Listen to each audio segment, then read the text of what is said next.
Nkomeje gusuhuza ko kuri YouTube channel yanjye yitwa SHTV nkwibutsa niba utakanda subscribe umwanya n'uyu nguyu, ariko nawe ukomeza kunkurikirana ukaba warakanze subscribe ndagushimira by'umwihariko, aho waba ufite ikibazo ukaba wakandika muri comment ukambwira ikintu ejo bundi nazakuganiraho. Nk'uyu munsi hari abantu benshi bakomeje kujya bambwira ngo ntabwo bajya babona uburyo umuntu ashobora kuba yabona message umuntu yasibye mu gihe yayimwohereje kuri WhatsApp. Uyu munsi nta kintu nje mbaganiraho cyangwa se mbereka uburyo ushobora kubona message umuntu yakwandikira yarangiza akayisiba bitari ngombwa. Ese bikorwa bite? Ese ni iyihe application y'ingenzi ikoreshwa mu gihe ushaka kureba iyo message?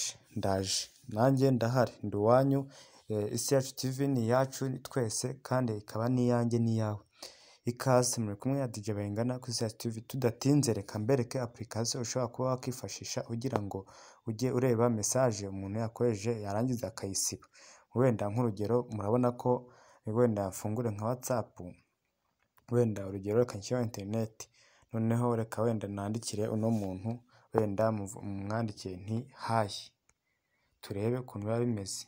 Hi, ubona ko maze kuyibona, noneho ngiye guhita noneho ngiye kubanza ndebe ko kuri telefone yanjye yageze, dore yamaze kugera. Noneho ngiye guhita nyisiba, uze kureba ko hariyo waza kuba wagize gute wabonye. Reka mpite nyisiba, uraza kubona ko n'ubundi utajya gute utayisoma. Okay, ubona ko namaze kuyisiba nta kindi kibazo. Reka noneho njye kureba, urahita ubona yuko message yagize gute yagiye. Ese ni gute noneho ibi ngibi ushobora kuba wabikemura mu gihe uwo muntu, hari igihe uba ukunda kuba ufite umuntu ukunda kwandikira message akandika siba. Ese wabikora gute kugira ngo ubikemure? Tudatinze twakoresha Play Store. Fata telefone yawe witonze ujye muri Play Store yawe, ubundi nurangiza nkubwire ibyo ukora. Nk'ibisanzwe tugomba kuba dufite internet yihuse cyangwa se yihuta cyane, ikora neza nta kibazo. Reka tujye kuri Play Store yanjye ngiyi hano. Tumara kujyaho turandika ijambo turashakamo application yitwa anti-delete. Dore ngiyi hano yaje, aka kambere hajeho ngo anti-delete WhatsApp, ngahita nkandaho. Then uri kubona ko haje nyinshi cyane, hari anti-delete ya megabyte 3, ya megabyte reka wenda twikoresheje iyi ya mbere kuko zose zirabivuga. Nk'ibisanzwe turakanda kuri install, dutegereze bitewe nuko internet yawe igenda. Install nako internet hano rwose iri kwihuta cyane nta kibazo, turategereza. Okay, dutegereze iyi installing, then urahita ukanda kuri open. Numara gukanda kuri open turategereza. Urabona ko iyi application tumaze kujya gute, tumaze kuyifungura. Hano batubwiye ngo anti-delete, hari hejuru baduha setting, barangije duha na search, abundi hasi bavuga ngo start service not turning. Urabona turahita tuza hano hejuru iburyo bwaho tuhita dutaninga on. Hano batubwiye ngo permission needed, this app use notification service to access message before being deleted. Tap on allow to open setting and turn on notification access for anti-delete. Tukanda kuri allow, then tumara gukanda kuri allow urabona ko hasi batubwiye ngo Android auto anti-delete. Nuvuga ngo application imwe muri zose tugiye kujyaho dufungura. Ese ni iyihe tushaka ko twasesinga cyangwa se notification tuzatwakira? Reka wenda iri application yacu yitwa anti-delete niyo tugiye guhita dukanda on. Batubwiye ngo allow notification access for anti-delete, turadukanda. Hari then and allow, turadukanda allow, turayifunguye. Wenda ushaka kuvuga uti ndashaka wenda nko gufungura izindi notification, ariko kubera ko twe twishakiye WhatsApp nta kindi, turaduza dusubira inyuma. Tumara gusubira inyuma hano urabona ko batubwiye baramamaza, reka tubikuremo.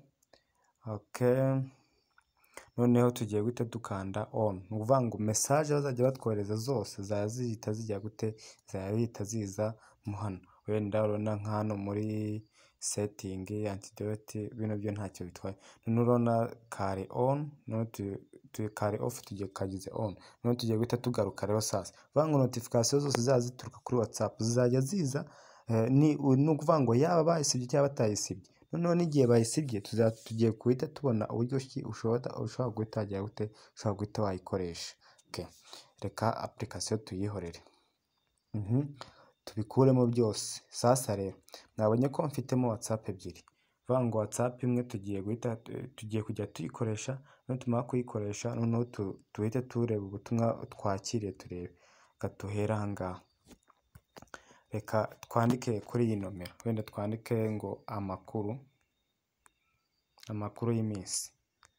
Urabona ko tuvuge ko ni inshuti yawe irakwandikiye sasa urabona ko umaze kukwandikira message dore ihise igira gute ihise igenda, dore ngiyi hano. Noneho mu gihe igiye tubanze noneho ubwo handi nyoherereje ngiye guhita nyisiba.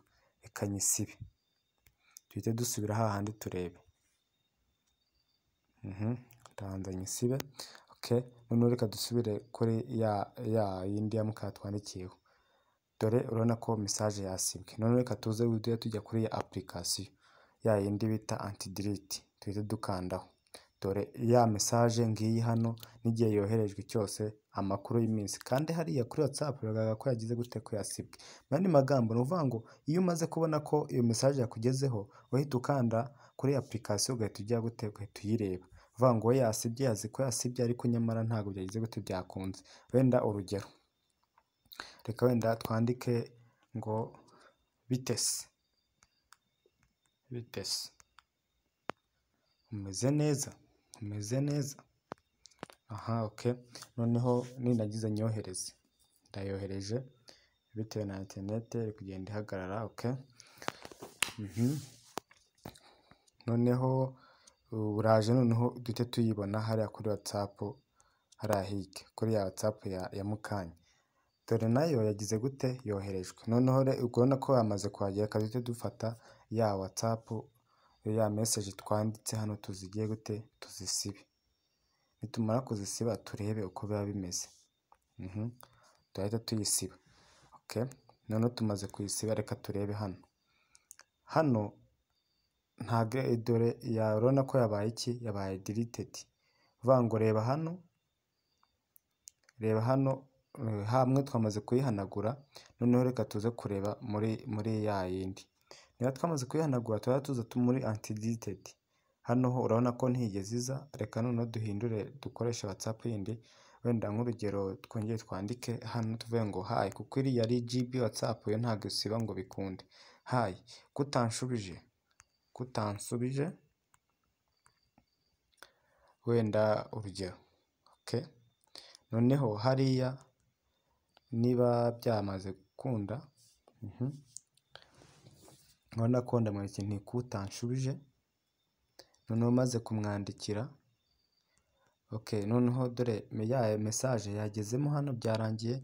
Noneho niba yamaze kuhagera mbanze noneho hano naho mpite ngira gute mpite nsiba turebe. Nimara gusiba turebe uburyo biriya bintu biri buze. Tugaruke kuri ya WhatsApp ya mukanya, hano ho ntibirajya gute ntibirasibamo. Sasa noneho ubwo nuvuga ngo nimba ushobora gukoresha ino WhatsApp ukabona ntibikunze, ariko hari nuvuga ngo naberetse iyo ukuntu ushobora gukora hano. Dore za message ebyiri zajemo, dore iyo wasibye ngiyi ngo kutanshubije ngiyi nayo yamaze kugera. Iyo udashoboye gukoresha ino WhatsApp ushobora gukoresha n'indi application yindi twita anti delete, ugakoresha ziriya zo hasi, ariko nanone ushobora gukoresha notisave. Hari indi bita notisave ishobora kubona yagufasha ku buryo wabona application cyangwa se message basibye kuri WhatsApp. Ngaho nguko muri kumwe na DJ Bayingana kuri Isaac TV, mukomeze muryoherwe. Ufite ikibazo nyandike muri comment, uwo byananiye kuba ino application yayikunda ambwire murangiye n'indi. Hari application nyinshi ushobora kuba wareberaho message zasibwe. Ngaho nguko muri kumwe na DJ Bayingana kuri Isaac TV, mukomeze mubane nanjye. Ukunze video zacu washaringa ndetse ukaba wanyandikira kuri 0788484359 wenda ukanyandikira nko kuri WhatsApp. Ubundi ufite nk'iki kibazo nkaba nagusobanura. Abantu benshi njya mbafasha banyandikiye kuri WhatsApp yanjye, abantu baba bafite ibibazo by'amavideo mba nashyizeho ngo babikora bikanga, ariko abantu benshi ndabafasha, abandi bagatambwira bati ubutaha rwose uzatubwiye kuri ibi n'ibi kabisa nkabibakora. Mwe kumwe DJ Bayingana, bye bye nawe ubutaha.